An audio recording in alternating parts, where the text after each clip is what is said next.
ছেড়ে দে নৌকা মাঝি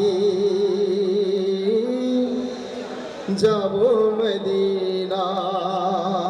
গানের মূর্ছনায় যেন নূরের আলো ছড়িয়ে পড়েছে পুরো এলাকা জুড়ে। সুর গান যে কোনো বাধা মানে না, তাই তো বাংলার পাশাপাশি উর্দু, আরবি, ইসলামিক সঙ্গীতে সব দর্শকের মন কাড়েন শিল্পীরা। কোনো ধরনের ভারী বাদ্যযন্ত্র ছাড়ার এমন আয়োজনে ভিড় জমান শিশু থেকে শুরু করে বৃদ্ধরা।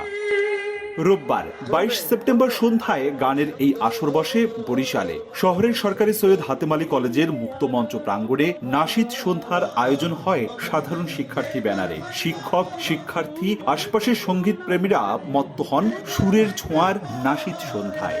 অন্ধকারকে দূরে ঠেলে একে একে মন জুড়ানো সঙ্গীত পরিবেশন করেন নাশিদ শিল্পী আবু উবায়দা, জাতীয় সাংস্কৃতিক সংগঠন কলরব, শিল্পী গোষ্ঠী হেরারসি শিল্পী গোষ্ঠী ও সুরমোহনা শিল্পী গোষ্ঠী।